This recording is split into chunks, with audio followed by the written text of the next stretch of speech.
Muy buenas noches para todos. Queremos agradecer la puntualidad. Soy la doctora Blanca Rodríguez, neuropediatra, presidenta de la Asociación Colombiana de Neurología Infantil. Damos apertura, estamos ingresando a sala. Para mí me honra abrir este conversatorio con la conmemoración del Día Internacional de Epilepsia. Hablemos desde la ciencia, sin miedo y sin claridad.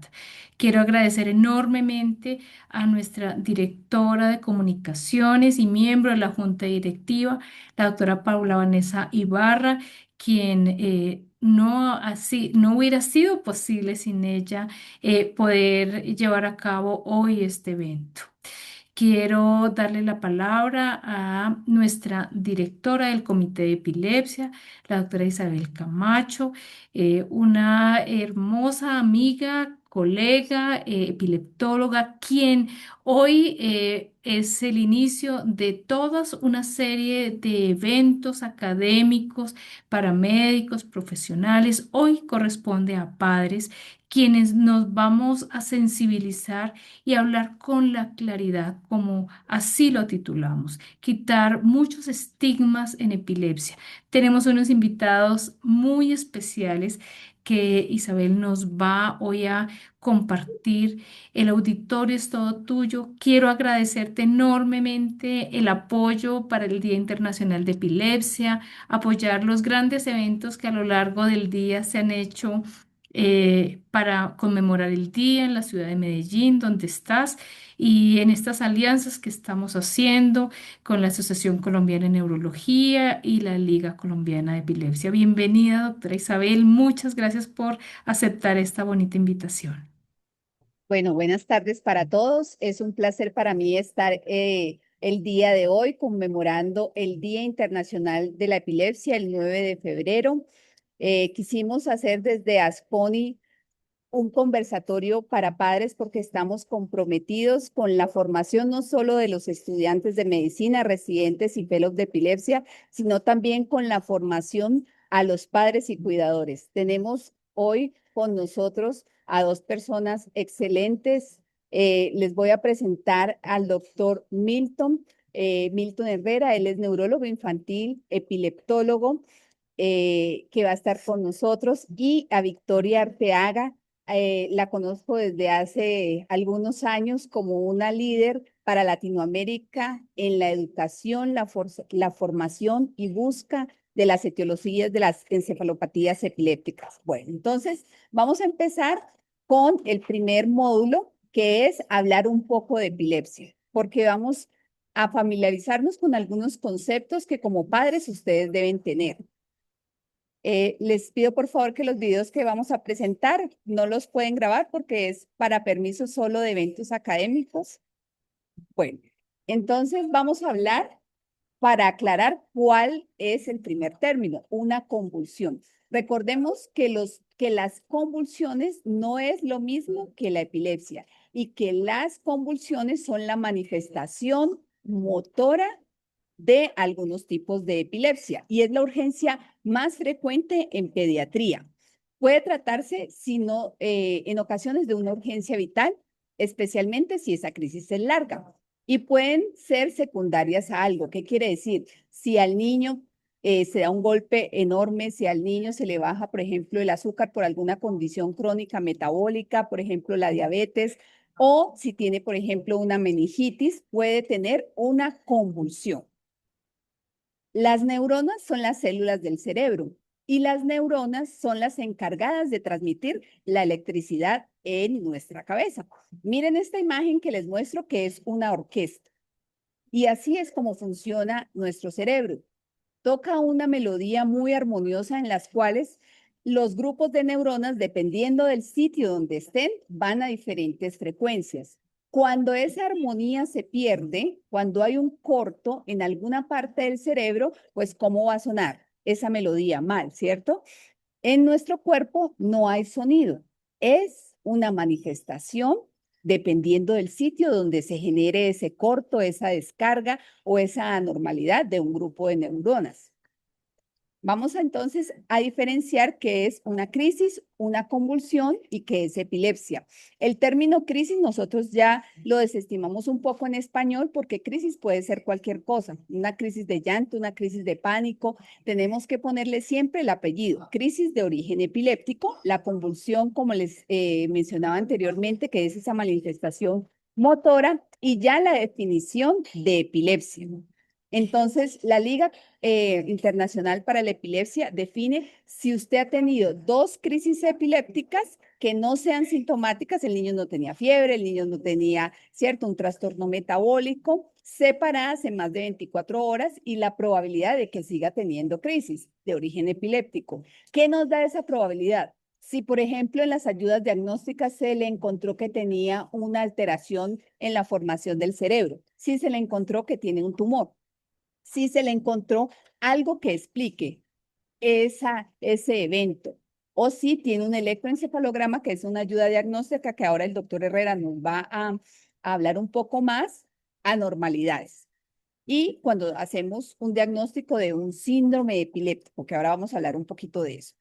Tenemos que tener en cuenta para los padres y los cuidadores que cuando hablamos de epilepsia debemos ser muy precisos en la edad de aparición de esas manifestaciones, de esas crisis de origen epiléptico. No es lo mismo cuando nace, no es lo mismo cuando es un lactante, o sea, cuando es un bebecito de 1 año, de 2 años o cuando ya son más grandes.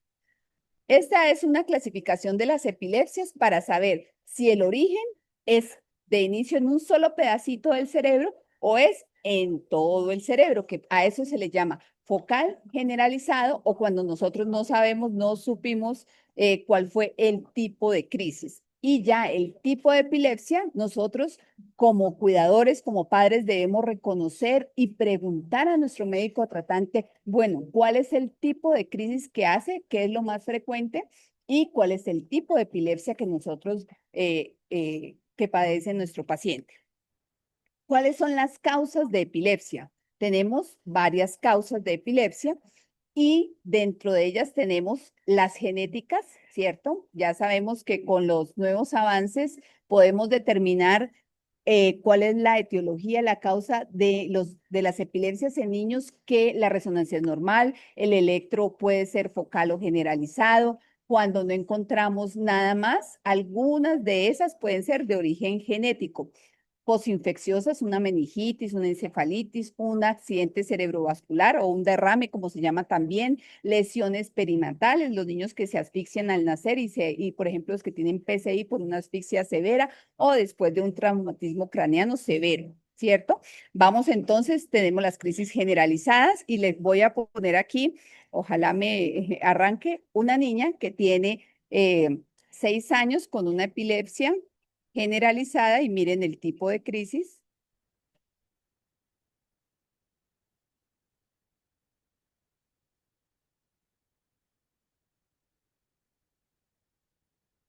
Bueno, vamos a seguir entonces.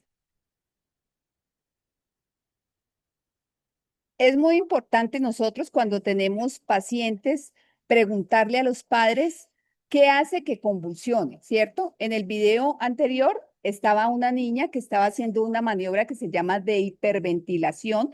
¿Qué es eso? Soplar, puede soplar un papel, puede soplar lo que tengan a la mano. ¿Y qué hace esta niña? Esta niña se desconecta, pierde el contacto con el medio, parpadea y pierde un poco el tono.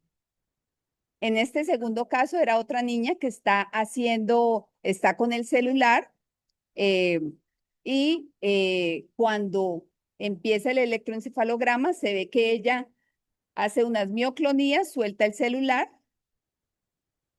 Esta es otra maniobra que tenemos de hiperventilación y aquí el electro anormal cuando estamos haciendo algunas maniobras para que esos pacientes tengan la crisis.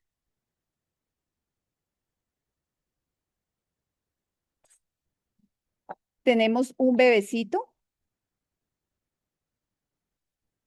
Miren que hace un movimiento como que se encalambra, alza los brazos y luego él mismo trata de consolarse, se chupa el dedito.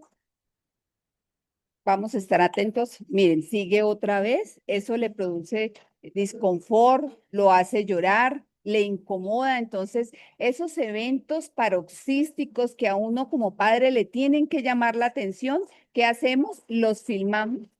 Miren, lo hace llorar, le incomoda, le molesta. Y acá, él, después de que se le inició el tratamiento, no, pero tú tampoco, yo. Una sola vez. Lo tratamos de provocar con sonido, Anthony.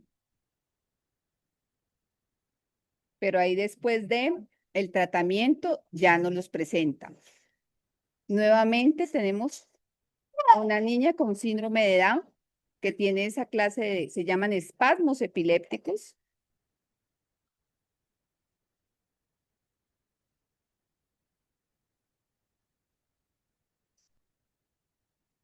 Miren que son muy evidentes, muy llamativos, nos tienen que, ¿cierto? Llamar, algo pasa con ese niño. Y otras veces pueden ser más sutiles. Tienen que prestarle mucha atención a este video porque miren que son movimientos. ¿Sí lo vi? Ahí hizo un hito muy pequeñito. Manuel. Hola, señor. Señor. ¿Lo ven? Ya es asimétrico y es muy discreto. Tenemos las famosas ausencias, ¿cierto? Pero en este caso son atípicas, donde miren que el niño se queda sin responder, mirando a una parte, mirando fijo.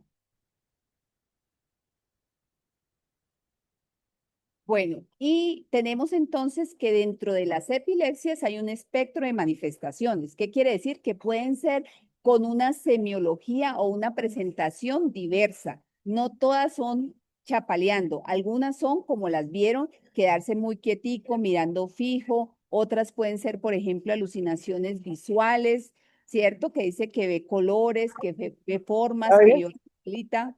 Y eso no es, ¿cierto? eh, no es nada exotérico ni nada, es algo que nos tiene que llamar la atención y que requiere un correcto análisis, como nos va a explicar el doctor Herrera más adelante. Entonces, nosotros podemos tener unas epilepsias que van muy bien. ¿Qué quiere decir? Que son de susceptibilidad de la infancia, que, por ejemplo, empiezan a una edad determinada, en la edad pediátrica generalmente, y luego con el tiempo se quitan. Hay muchos antecedentes, si ustedes preguntan, no, él convulsionó hasta los 10, 11 años y luego ya no, y es ingeniero, es arquitecto, puede hacer su vida completamente normal, ¿cierto? Y hay otro tipo, un porcentaje muy pequeñito, menos del 10%, donde son epilepsias muy severas que se llaman encefalopatías epilépticas.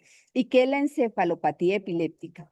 Quiero decirles que es un niño muy enfermo y por la cantidad de corto que tiene en el cerebro, pues, ¿qué pasa? Se retrasa su neurodesarrollo o se estanca, ¿sí? Lo que estaba haciendo ya no lo hace, como aprendía ya no aprende, como hablaba ya no habla. Entonces, eso nos tiene que llamar muchísimo la atención y consultar inmediatamente.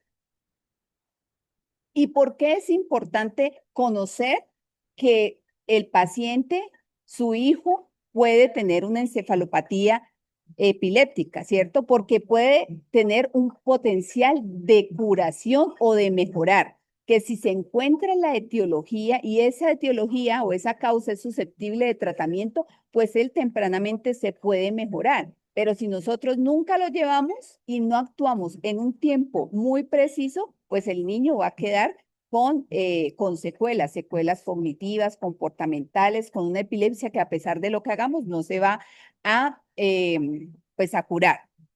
Viendo en este momento que hay otras opciones, ¿cierto? No muchas, pero hay otras opciones para estos niños.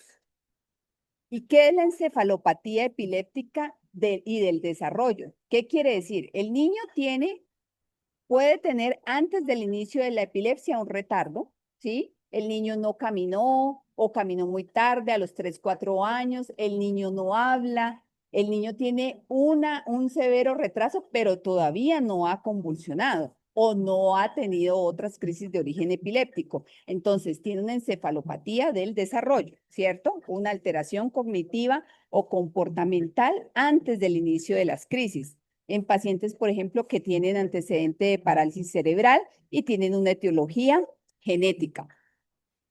Puede iniciar desde etapas tempranas, desde que estaba en la barriga de la mamá cuando estaba en embarazo, desde el nacimiento. Puede presentarse a cualquier edad, a los 12, 13, 15 años. Puede haber causas modificables, empeorarse. Si uno no escoge una medicación correcta para darle a ese niño puede empeorar y no mejorar. Y lo llamamos ahora una encefalopatía de posible origen genético. Recuerden, papás, que genético no quiere decir necesariamente que sea heredado de alguno de los dos, ¿cierto? Generalmente es la primera vez que pasa en la familia. Bueno, entonces queremos en este momento concluir, ¿cierto? Que las convulsiones no son lo mismo que la epilepsia, pero sí pueden ser la primera manifestación. Debemos reconocer desde cuándo el niño tiene esos eventos. Nosotros tenemos muchos pacientes donde ya haciendo memoria, como les digo, dicen, no, pues es que él desde que era bebé tiene esas manifestaciones. ¿Y cuándo debemos actuar, por ejemplo, en caso de crisis? Reconocer que la epilepsia es una condición. El niño no es epiléptico. El niño tiene epilepsia. Parece lo mismo, pero no es lo mismo. Que la epilepsia no define al niño, ¿sí? Hay muchos tratamientos y no solo el farmacológico que nos permite tener una buena calidad de vida, que ustedes como padres deben empoderarse cada día para que el niño esté mejor y ser parte de las comunidades de padres, que eso fortalece mucho los grupos de investigación. Bueno, voy a dejar de compartir entonces mi pantalla. Las preguntas las vamos a hacer al final y le doy la palabra al doctor Herrera para que continúe con el diagnóstico de las epilepsias.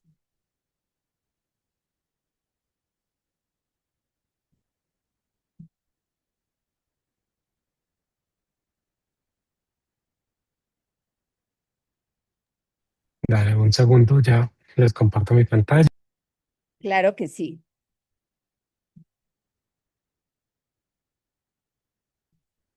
Bueno, veo muchos padres conectados, lo cual me alegra muchísimo. Hoy que conmemoramos el Día de la Epilepsia, es un espacio para ustedes. Pueden escribir por el chat y al final trataremos de responder todas las preguntas que nos hagan.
Hola, listo. Ya pueden ver mi pantalla.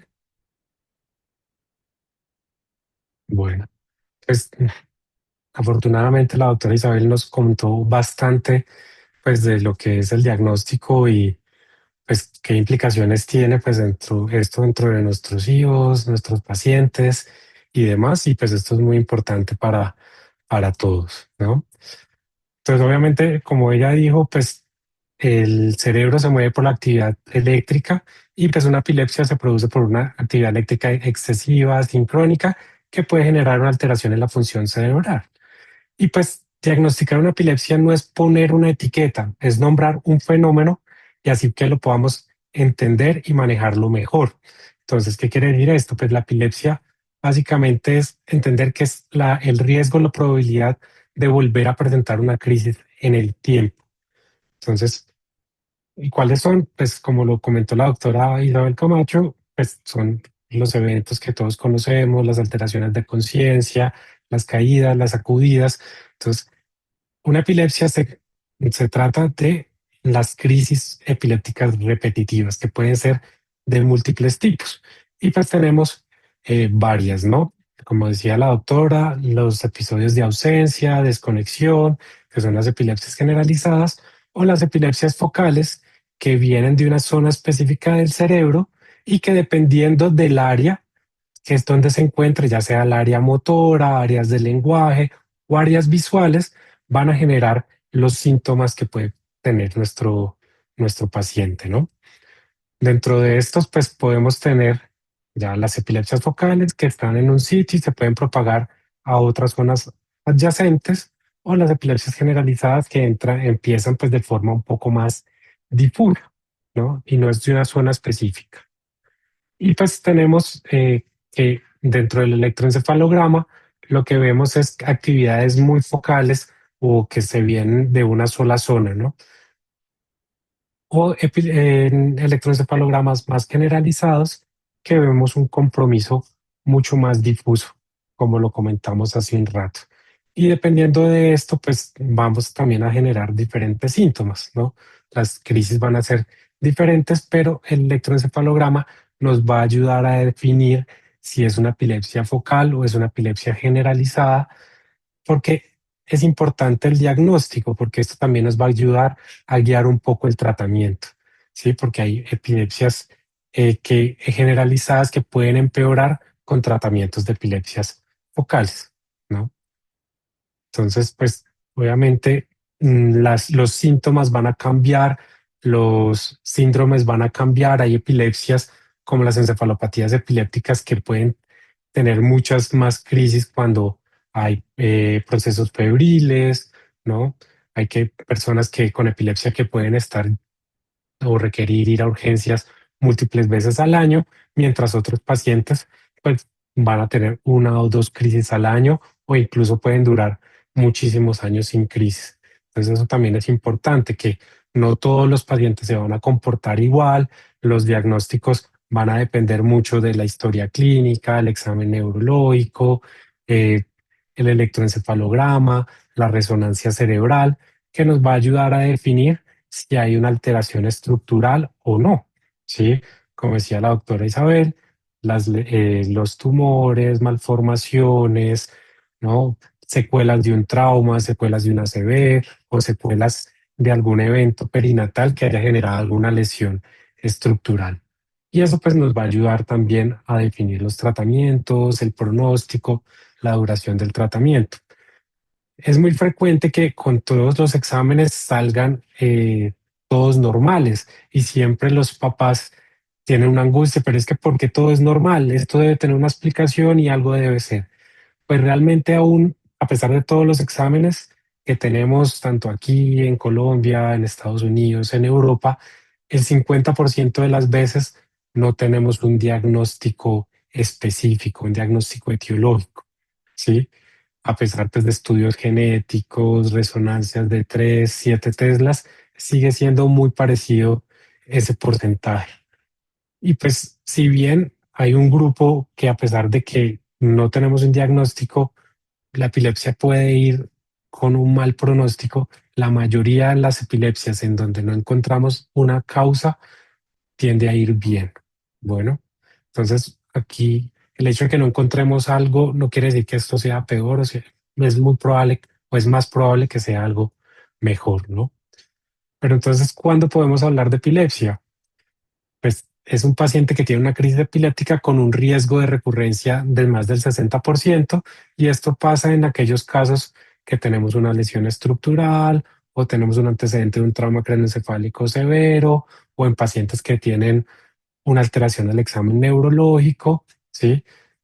O aquellos pacientes que han presentado más de una crisis en un periodo entre crisis mayor de 24 horas, o aquellos que tienen un síndrome electroclínico.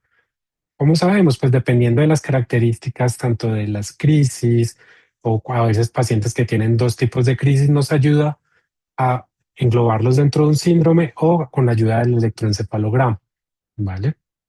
Y pues obviamente es importante pues el tratamiento, la adherencia al tratamiento, pues porque cuando tenemos muchas crisis o tenemos crisis fuertes, pues podemos tener riesgos, caídas, golpes, mordeduras, luxaciones, quemaduras, entre otros. Y pues esto siempre me gusta hablar de esto porque es importante que seamos adherentes al tratamiento.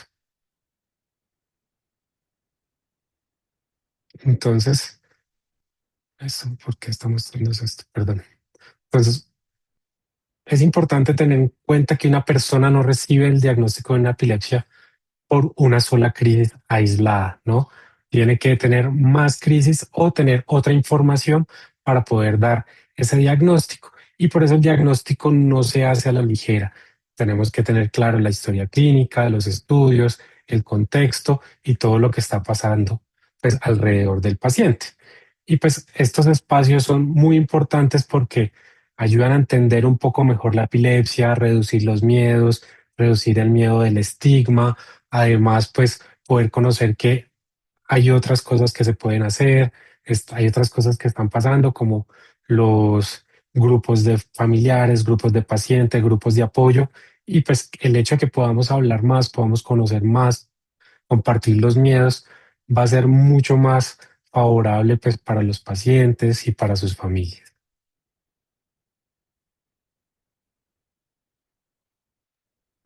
Bueno, Muchísimas muchísimas gracias. gracias al doctor Herrera por su excelente presentación. A continuación vamos a estar con Victoria Arteaga. Ella es la directora para América Latina del grupo de Singam Latam.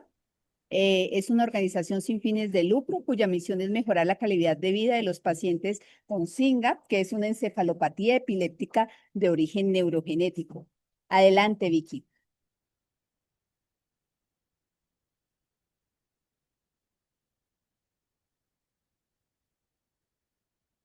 ¿Listo? ¿Sí me escuchas? Sí. Sí, sí te escucho. Cuéntame, ¿están viendo mi pantalla? Sí, sí, estamos viendo la Espérate, a ver. pantalla. ¿Ya se ve completa? Sí, ya se ve completo. Muy bien. Bueno, primero que todo, muchísimas gracias a la Asociación Colombiana de Neurología Pediátrica, bueno, ASCONI, a la doctora Paola y a la doctora Camacho, la doctora Herrera, y muchísimas gracias a todos que nos acompañan el día de hoy. De verdad que es un honor poder estar el día de hoy y compartir nuestra experiencia desde la visión como pacientes, la voz del paciente, pero también como organización de pacientes y en el tema de liderazgo, ¿cierto? Entonces, vamos a hablar un poco de qué se trata Cure SINGAP 1 Latinoamérica, donde intentamos transformar la vida de las personas afectadas por SINGAP 1 a través de la investigación científica, el apoyo comunitario y la colaboración global con el propósito de encontrar tratamientos efectivos para nuestra comunidad de pacientes. El objetivo de esta charla, y trataré de hacerlo lo más breve posible, pero pues son temas de pronto un poco más amplios, es entender por qué es importante aprender a compartir nuestra historia y por qué la voz del paciente es importante, por qué son importantes las organizaciones de pacientes aun cuando no existe un tratamiento específico, y cómo ha evolucionado el rol de las organizaciones de pacientes en los últimos años, y por qué la voz del paciente es crucial para el avance de la investigación y la validación de necesidades en el momento de crear los tratamientos. Hablemos un poco de la odisea diagnóstica, ¿no? Es el camino hacia un diagnóstico de una enfermedad rara, suele ser una maratón de incertidumbres y creo que muchas de las familias que nos acompañan el día de hoy lo saben y lo conocen en primera persona. Lleno de innumerables citas, diagnósticos errados o incompletos y muchas preguntas sin respuestas. Para las familias en América Latina esta travesía dura en promedio de 10 años, una década entera en la búsqueda de respuestas o también 29 años como le sucedió a Gloria, una familia y una paciente en Cali de Singapur 1, o a Juan David de 21 años, o a Sarita de 15, en fin. Estas historias y esta odisea diagnóstica puede ser muchísimo más larga para unas familias. La historia de cada familia refleja los desafíos estructurales de nuestro sistema de salud. Donde quiera que estemos en Latinoamérica hay unas deficiencias y unas barreras importantes, el acceso limitado a las pruebas genéticas, que esto es un tema súper fundamental en Latinoamérica, La escasez de médicos especializados, las barreras lingüísticas, especialmente para aquellos hispanos en Estados Unidos, que agravan un recorrido ya de por sí difícil. Esta odisea diagnóstica no se trata solo de una complejidad médica, habla de la resiliencia humana, de la firme determinación de las familias que se niegan a rendirse, el compromiso de médicos, especialistas y terapeutas que nos acompañan a lo largo de este proceso, y en mi caso han sido muchos los que me han acompañado y en ocasiones me han cargado. Amelia es una línea de tiempo de esperanza y no voy a alargarme mucho pues tampoco en la historia, pero sí es para decir que la historia de Amelia es la realidad que muchas familias enfrentamos, desde los primeros síntomas hasta un diagnóstico certero y el manejo continuo de la condición durante el tiempo. La odisea diagnóstica no termina en el diagnóstico. La odisea diagnóstica para enfermedades como la nuestra, como SINGAP 1, como una encefalopatía epiléptica del desarrollo, continúa en el tiempo, porque hay muchas de esas preguntas que nos hacemos que todavía desconocíamos. Seguimos desconociendo. En el 2000, ella nace en el 2015, una niña totalmente deseada, un embarazo totalmente normal, era la segunda hija, y de donde empezamos a ver que tenía un retraso en el neurodesarrollo. Ella sí nació con el cordón en cuello, donde de pronto inicialmente una sospecha, al no cumplir con esos hitos del desarrollo, hubo una sospecha de que podía ser una parálisis cerebral inicialmente. De todas maneras, seguimos con todos los exámenes que se realizan, los electros, la resonancia magnética, todo sale normal, como ya nos explicaron anteriormente, que en muchas ocasiones esto sucede, los estudios genéticos básicos, cariotipos, microarreglos, y empezábamos y decíamos, pero ¿qué es lo que está pasando? Algo no está normal, de pronto es autismo, pero no es del todo autista porque es muy sociable, en fin, tantas preguntas que nos hacíamos eh, y no teníamos una respuesta. Insistimos con la genetista y con la doctora Karina Vaquero, a quien agradezco muchísimo por haberme escuchado esa insistencia y esa imploración, yo creo que en algún momento, de que queríamos una tercera hija y que queríamos saber algo más. ¿Qué más se podía hacer en ese momento? Estamos hablando del 2017, donde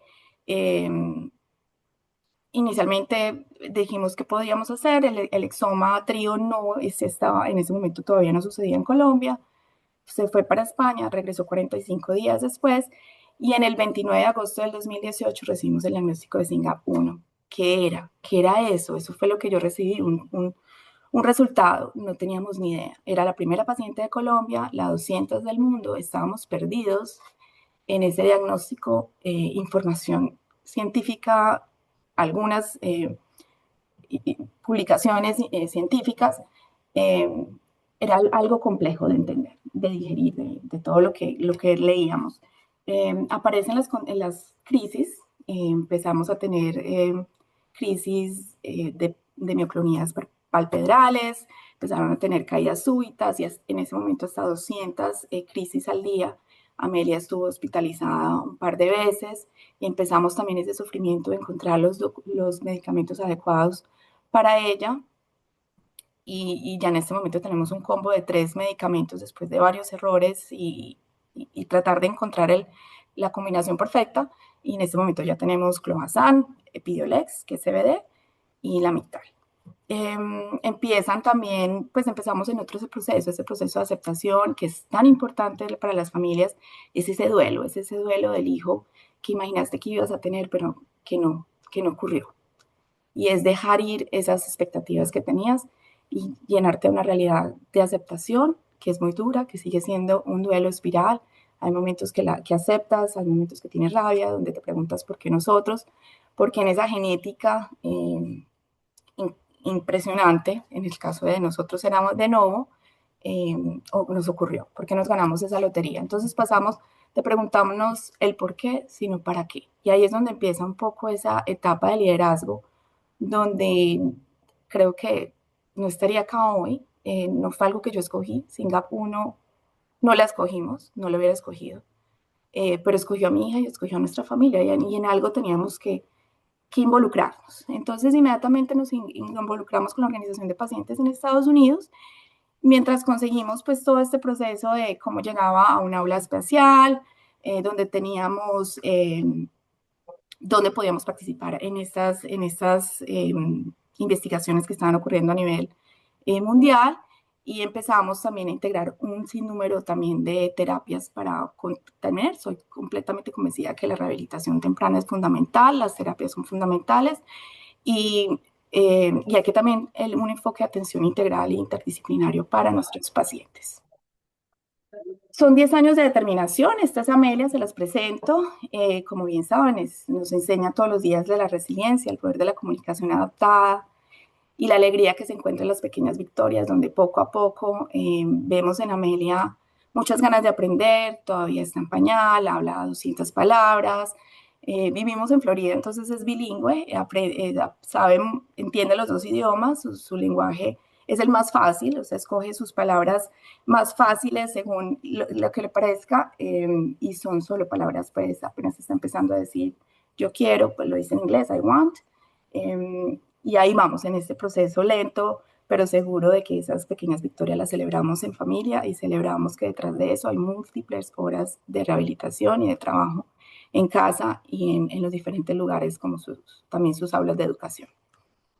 ¿Qué es SINGAP 1? Bueno, SINGAP 1 es una encefalopatía epiléptica del desarrollo de origen genético causado por la variante en el gen SINGAP ubicado en el cromosoma 6. Este produce una proteína fundamental que regula la comunicación sináptica entre las neuronas y cuando se presenta esta variante, pues no produce suficiente proteína, lo que provoca un aumento de excitabilidad en la sinapsis. Como resultado vemos síntomas comunes y que es muy parecido a otras encefalopatías epilépticas: discapacidad intelectual leve a severa, retraso global del desarrollo, retraso del lenguaje, apraxia, trastorno del espectro autista, epilepsias con diversos tipos de crisis, hipotonía, retraso en habilidad motora, dispraxia y dificultades de coordinación. Y en temas conductuales, que es muy fuerte para nuestros pacientes, es el trastorno del procesamiento sensorial, alteraciones del sueño, unos desafíos muy grandes en el comportamiento y conductuales y alteraciones visuales en algunos de los casos. ¿Cuál es nuestra misión como organización? Nació de la necesidad de acelerar la investigación, tratamientos y crear una comunidad de apoyo para las familias afectadas por esta rara enfermedad. Hoy por hoy estamos hablando que tenemos alrededor de 1.700 pacientes en estos últimos años, en 8 años que se creó la organización. Han aumentado a 200 pacientes, que fue cuando diagnosticaron a Amelia, a hoy a 1.700. Esto no es solamente por las iniciativas de aumento de nuestras organizaciones de pacientes, sino también por el acceso a mayores, acceso a las pruebas genéticas que hablábamos anteriormente. Está liderada por familias, o sea, somos familias que trabajamos impulsando la experiencia y las necesidades de nuestras familias, y está dirigida por voluntarios con un equipo grande dedicado y comprometido con esta causa. Se basa en la colaboración estrecha entre instituciones académicas de renombre, empresas farmacéuticas innovadoras, y esta sinergia permite combinar la investigación fundamental con el desarrollo práctico de tratamientos. Financiamos el futuro. Hemos tenido más de 55 subvenciones, más de 8 millones de dólares financiando la investigación científica.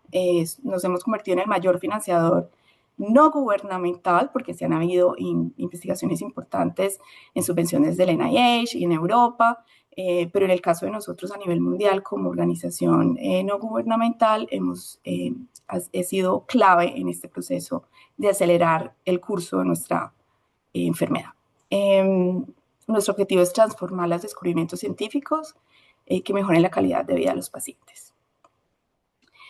Nos basamos en 7 programas importantes, que es entender la ciencia básica, las diferentes variantes de nuestra enfermedad, los biomarcadores, que son importantes para mirar las medidas a la hora de medir las eficacias del tratamiento y mejorar el diagnóstico también. Herramientas de investigación, compartimos recursos como nuestro tema biológico, biorepositorio, todas las líneas celulares para también acelerar el descubrimiento. Caracterización clínica, documentamos y analizamos a SINGAP 1 para mejorar la atención médica a lo largo del plazo. Hacemos investigación también con la transición a la adultez, el estudio de historia natural, que es súper importante, donde tenemos 3 centros importantes en Filadelfia, en California, en Stanford y en Colorado. Y estamos hablando también de la reutilización de medicamentos, que es algo muy fuerte que se está viendo en las encefalopatías epilépticas y el desarrollo, es que otros medicamentos que sirven para otras patologías pueden servir para nuestras patologías como una forma mucho más rápida para llegar a un tratamiento de precisión para nosotros. Las publicaciones han aumentado indiscutiblemente durante los últimos años, gracias a todo ese trabajo de visualización, educación, investigación, etcétera, que eso demuestra pues el gran trabajo que van entrando y cómo van conociendo más acerca de SINGAP 1. Tenemos ya un pipeline terapéutico, que eso no ocurrió en el 2018 cuando tuvimos a Amelia con el diagnóstico, no había absolutamente nada en nuestra perspectiva como esperanza de espacios clínicos. Ya tenemos varios tratamientos en investigación preclínica, hay otros desarrollos de compuestos que ya se encuentran en ensayos clínicos como moléculas que sirven para algunas encefalopatías epilépticas del desarrollo, que no es necesariamente para hablar de mejorar la patología, sino que es para el tratamiento de la sintomatología que hablamos. En ensayos clínicos, nuestro objetivo es esperar el segundo semestre, donde esperamos que vamos a tener el primer ASO como ensayo clínico que empieza en Estados Unidos, en Australia y en Europa, que es un oligonucleótido antisentido, que es una terapia más de precisión, sin ser una terapia genética, y seguimos también algunas otras terapias en investigación en estado preclínico. Lo importante es educar, apoyar y activar a la comunidad de pacientes de SINGAP a través de la educación. Como eso hemos hablado, proporcionamos recursos de actualizados, desde la información básica hasta los últimos avances científicos. Apoyamos, creamos espacios seguros donde las familias pueden compartir experiencias, estrategias y esperanzas. Y a través de la activación, que es empoderar a las familias para convertirse también en defensores, participar activamente en las investigaciones que hacemos constantemente, porque sin las familias participando en la investigación preclínica no podríamos tener los datos, si no participan en nuestros registros o si no participan en los estudios naturales de la enfermedad, es imposible llegar a entender la evolución de la enfermedad en el tiempo y por ende entender también cuáles son los tratamientos y biomarcadores que necesitamos como enfermedad para poder saber y medir si ese tratamiento realmente es eficiente o efectivo para nuestra enfermedad. En cuanto a SINGAP América Latina, pues hacemos reuniones mensuales, tenemos webinars, tenemos programa psicosocial gratuito, tenemos un podcast que se llama Café SINGAP 1, que también los invitamos a que lo escuchen, porque es donde son las historias de los pacientes que, a pesar de que están en diferentes partes del mundo, en Alemania, en España, en Latinoamérica, en Estados Unidos, tienen muchas similitudes dentro de esa necesidad de llegar al diagnóstico, pero también esa necesidad de mantener un apoyo y una cooperación como comunidad. Tenemos congresos científicos que hemos hecho en español, en congresos, hemos participado también en charlas en congresos de asociaciones de neurología en México, en Chile, en diferentes lugares donde hablamos de SINGAP 1 y también estamos actualizando también al equipo médico, a especialistas en neurología, epileptólogos, etcétera, acerca de cuáles son las particularidades de SINGAP 1. Las publicaciones, las entrevistas, los recursos en español, en televisión, y hacemos una campaña muy fuerte durante el mes de la conmemoración del Día Internacional de SINGAP 1 en junio, donde hemos el Metro de Medellín, donde hemos iluminado también monumentos importantes en Colombia, donde también intentamos concientizar que hay una enfermedad y hay una gran comunidad detrás de esto. En Latinoamérica tenemos alrededor de 66 pacientes diagnosticados y tenemos ya en Colombia 15 pacientes diagnosticados y sabemos que hay muchos más que necesitan diagnóstico, que todavía esperan el diagnóstico y esperamos que a través de herramientas genéticas podamos conseguirlo. ¿Por qué es importante? Entonces ahí vamos a responder rápidamente la pregunta inicial, o la primera pregunta es ¿por qué es importante entonces aprender a compartir nuestra historia? Porque cuando compartimos esa historia personal, transforma la experiencia individual en un impacto colectivo. Y eso es muy importante. Humanizamos los datos y la investigación, genera conciencia y reduce el estigma de lo que hablamos muchas veces, el estigma sobre la discapacidad intelectual, sobre el autismo, sobre la epilepsia. Fortalece una comunidad y empodera a las familias, informa a los investigadores, que esto es muy importante, es entender la otra parte de la moneda, cuál es la versión, cómo vive, cómo validas también ese sufrimiento, esa angustia, esas preguntas y todo eso y cómo también respondes a ellas, ¿no? Porque no puedes ni tampoco decir cosas que son al extremo, ni que eso no es nada, está el saltico de que se va a desarrollar bien y también decir no es que no va a poder caminar, es un vegetal, etcétera, etcétera. Entonces tenemos, cuál es la mejor forma de no solo de validar nuestra voz, pero también de encontrar procesos de cooperación entre todos los actores importantes. Cuando una familia comparte su historia, abre caminos para muchos. Somos pacientes impacientes y así lo ha dicho la doctora Ana Mingorance muchas veces.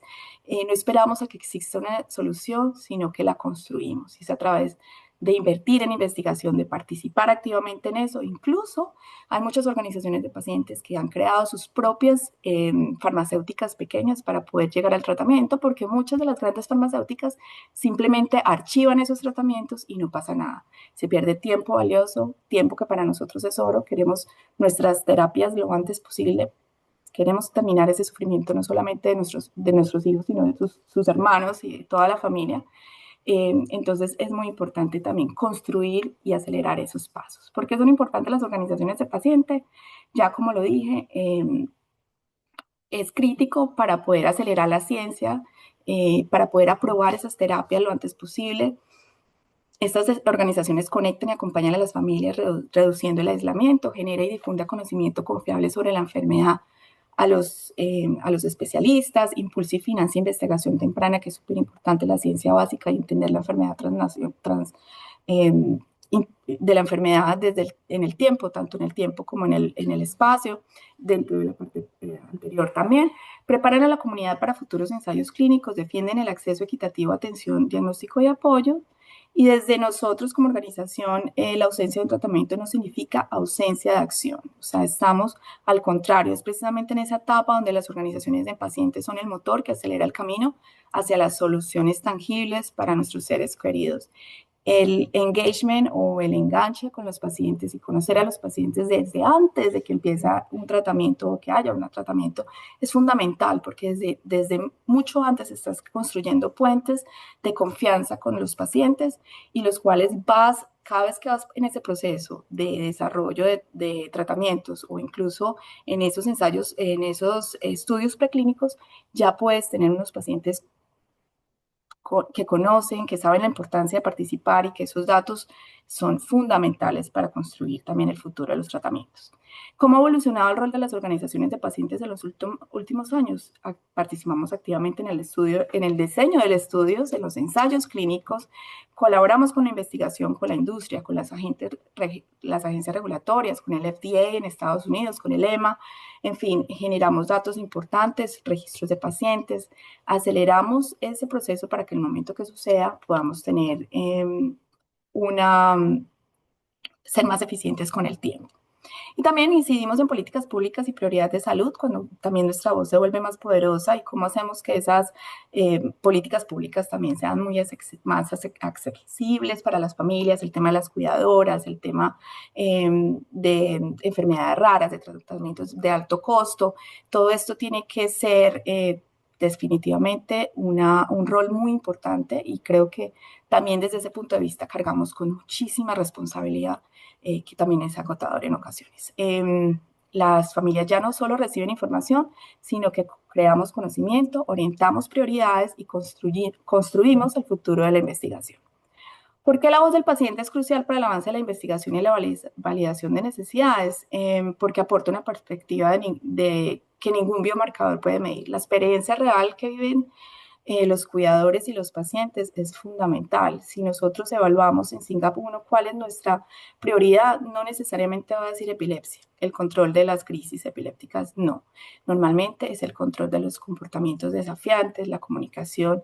Entonces ahí es donde decimos cuál realmente es el tratamiento que estamos buscando con lo que se puede medir, ¿no? Es mucho más difícil hacer esa medición, pero existen ya biomarcadores y formas de medirlo.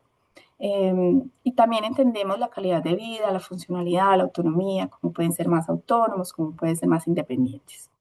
Evita que la investigación se desconecte de las necesidades reales de nuestros pacientes, garantiza que los ensayos sean éticos, factibles y relevantes, visibiliza las barreras de acceso que tenemos, las inequidades y prioridades no atendidas, especialmente en aquellos pacientes rurales o en aquellos pacientes de minorías en Estados Unidos o aquellos pacientes que tienen problema de acceso al sistema de salud o acceso a sistemas también el tema del lenguaje, que es muy importante, y también el tema de cómo se conocen y cómo saben si pueden participar en ensayos clínicos, que en muchas ocasiones ni siquiera se considera. Nada en Singapur uno puede hacerse sin los pacientes. Lo más importante son los pacientes, escuchar y amplificar su voz no solo valida las necesidades, sino que mejora la ciencia, fortalece la confianza y acelera el impacto real de la investigación. Muchísimas gracias nuevamente a todos por esto. Traté de ser lo más rápida posible y nuevamente en lo que pueda colaborar. Aquí estoy. Este es mi email y nuestro Instagram. Los invitamos a seguirnos. Ay, muchas gracias, Vicky, por esa presentación tan completa. Un padre me preguntaba, pero mi hija no es Singa. Entonces yo le dije, no es Singa, pero vas a estar con un modelo que se ha construido a través de los años muy fuerte. No es Singa, pero es una encefalopatía epiléptica y ustedes nos muestran un ejemplo de un modelo que no solamente se ha hecho desde los científicos, sino también desde la organización, desde el empoderamiento de ustedes como padres para buscar la cura. Entonces, miren cómo es fundamental tener, cierto, estos espacios para que ustedes nos puedan contar las experiencias y que si pudieran comunicar contigo, porque otra de las preguntas es, ¿cómo hago? O sea, ¿cómo me uno a una organización? ¿Cómo hago, cierto, parte de esa investigación científica? ¿Cómo conozco otros padres o otros grupos, otras fundaciones de pacientes con diversas etiologías de esas epilepsias que en general son de difícil manejo? Así es, y yo creo que una de las recomendaciones iniciales que siempre le doy a las familias cuando me contactan es primero buscar la organización de pacientes en la reunión en Facebook, o sea, es decir, empezar como la organización de pacientes mundial. Ellos te van encaminando, de pronto esa organización de pacientes existe en España, esa organización de pacientes solo existe en Estados Unidos, dependiendo de la cantidad de pacientes. Y lo otro es, y como segunda opción es cuál es el investigador clave a nivel mundial. No nos dé susto mandar emails así no sepamos inglés, Google Translate, contactar a esos investigadores principales de esta enfermedad y siempre decir en qué puedo sumarme, en qué puedo colaborar, qué información necesitas, desde el electroencefalograma que tiene tu hijo, desde el diagnóstico genético, la variante genética, o sea, también es súper importante eso porque la variante también tiene mucho que ver con este proceso de investigación. Y entonces a veces creo que nos da miedo contactar, nos da miedo preguntar, y eso para mí es lo más importante, es empoderarnos del diagnóstico, que es muy difícil, lo sé, que toma tiempo también de digerirlo, pero no esperen que otros lo hagan por ustedes. Ustedes como pacientes también se pueden empoderar, a veces quieren que el neurólogo, en ocasiones lo hacen, pero lo más importante es que ustedes hagan ese trabajo de escribirle al que sea, porque muchas veces se van a sorprender y van a recibir respuestas. Muchísimas gracias, Vicky. Excelente presentación. Bueno, ahora vamos a pasar a las preguntas que tenemos varias acá en nuestro chat. Doctor Herrera, la primera pregunta, ¿cómo puedo saber si la epilepsia de mi hijo es algo de la infancia o va a ser para toda la vida?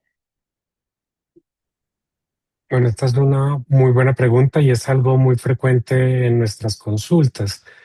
Pues realmente lo primero que toca ver es si se encuadra dentro de un síndrome electroclínico o un síndrome epiléptico de la infancia, ¿no? Entonces habría que ver con el tipo de crisis y los hallazgos electroencefalográficos. No sé si puede caber dentro de las epilepsias de ausencias infantiles que pues se producen en una etapa temprana de la vida, ¿sí? Si la resonancia es normal, pues es más probable que sea algo transitorio, eh, y pues dependiendo de los hallazgos del electroencefalograma, uno podría sospechar si es algo que puede llegar a desaparecer o no. Lo otro que hay que tener en cuenta es que mientras más tardío se genere la epilepsia, es más probable que esto sea algo persistente en el tiempo. Después de los 10 años, hace que sea menos probable que en algún momento esto se vaya a pasar. Entonces, los primeros años de vida son los que más probable esto pueda desaparecer, pero no hay como un hallazgo específico y que esto se generalice en todos, no, porque hay epilepsias focales transitorias, hay epilepsias genéticas o generalizadas transitorias, e incluso hay algunas epilepsias neonatales muy severas que pasan en los primeros meses o en los primeros años de vida. Entonces, dar algo específico no, pero mientras más temprano y que todos los exámenes, la resonancia, el electro, y el neurodesarrollo sean buenos, es más probable que esto pueda ser algo, una etapa o algo transitorio. Muchas gracias, doctor Herrera, por su respuesta. Tenemos otra pregunta. ¿Todos los niños con epilepsia necesitan estudios genéticos o solo algunos? Bueno, en este caso, si la evolución de la epilepsia no es la esperada, si empezamos a tener una falta de control de crisis a pesar de la medicación, si tiene un impacto cognitivo, comportamental, y la respuesta no es adecuada, estamos obligados a hacer estudios genéticos. Pero, por ejemplo, en pacientes donde la epilepsia no es tan severa, pero tenemos el antecedente que la mamá o el papá sufre de epilepsia, que tiene un primo con epilepsia, que el abuelito de pronto también tenía epilepsia, pues ahí claramente vemos que hay un componente genético muy marcado y estamos obligados a desarrollar estudios genéticos. Bueno, vamos aquí a seguir con las preguntas. Eh, Doctor Herrera, ¿qué recursos o páginas confiables? Bueno, este sería de pronto para ambos, para Vicky y para el doctor Herrera. ¿Qué recursos o páginas confiables nos recomiendan a los padres y a los jóvenes adolescentes para aprender más de epilepsia? Doctor Herrera, aparte de la Liga Colombiana de la Epilepsia y la Liga Internacional de la Epilepsia en su página, ¿cuál otros nos podrían recomendar?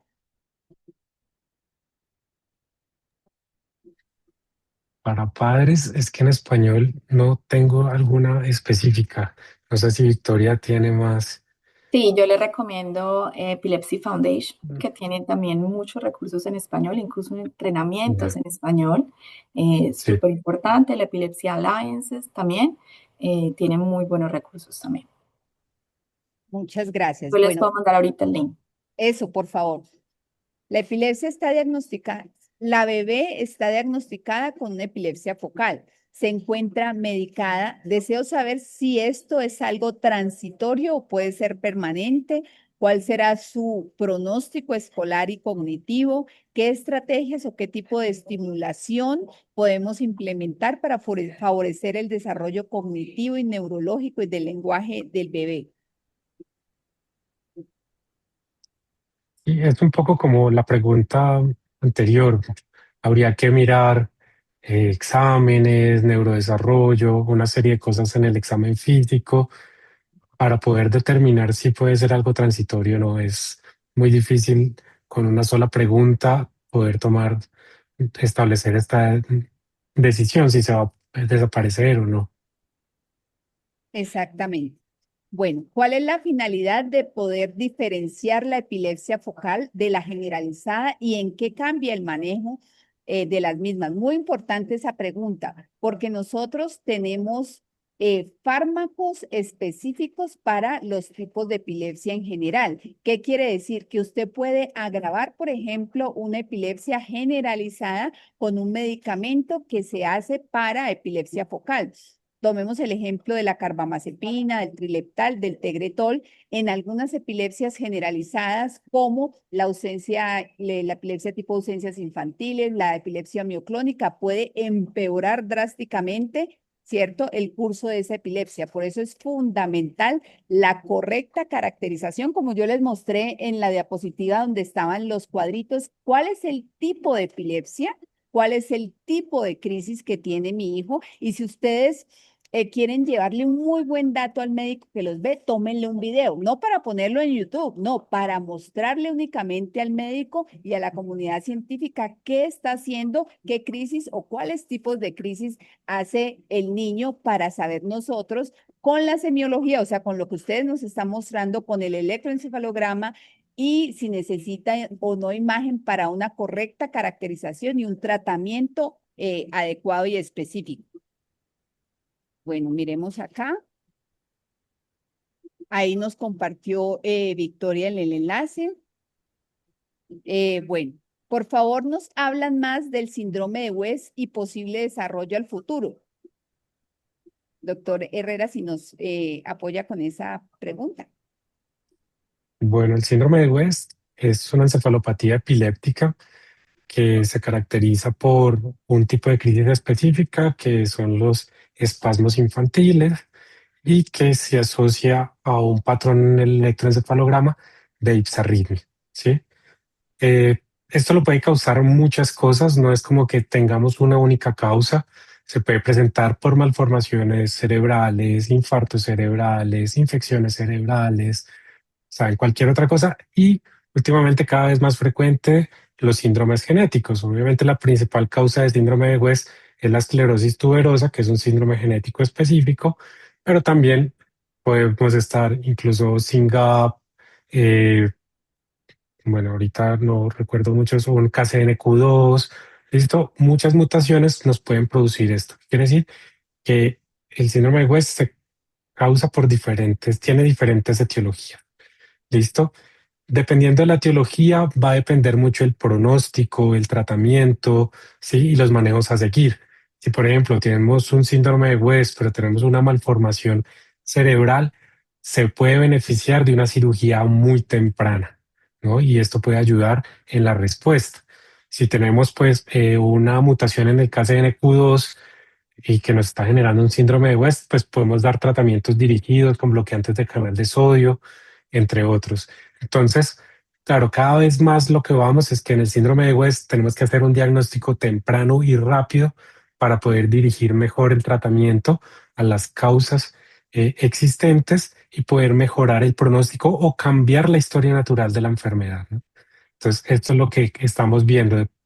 Cada vez más hay estudios en otros países de diagnósticos genéticos rápidos, de pruebas diagnósticas genéticas rápidas de una semana, 2 semanas, e incluso en neonatos. En neonato empieza con unas crisis muy severas, le hacen las pruebas y en 15 días tiene el diagnóstico y se inicia tratamiento temprano. Entonces, muy probablemente para este tipo de síndromes o encefalopatías epilépticas, donde el tratamiento tiene que ser muy rápido y controlarlos muy rápido, probablemente para allá vamos. No sé, Isabel, si tengas alguna otra. Estás en silencio.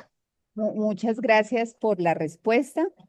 Eh, bueno, el síndrome de West es una encefalopatía, como lo dijo el doctor Herrera, y para añadir es que tenemos pacientes en los cuales el tratamiento es oportuno y pueden estar libre de crisis en un futuro, ser niños completamente normales, con el tratamiento temprano, adecuado y en relación, como lo decía el doctor, con la etiología. Tenemos niños que son absolutamente normales y han tenido síndrome de West. Y otros que a pesar de que hicimos el tratamiento súper oportuno, súper temprano, la causa de ese síndrome de West, o sea, ¿por qué él hizo eso? Es una mutación severa y hasta el momento no tenemos cura para eso.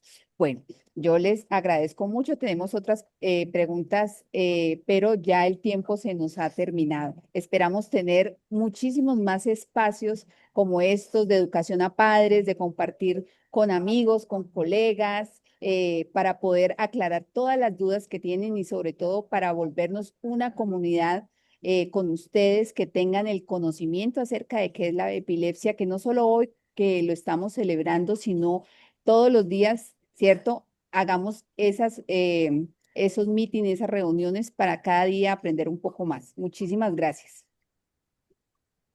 A ustedes, gracias por la invitación. Feliz noche. Muchísimas gracias a todos y por la invitación. Muchas gracias.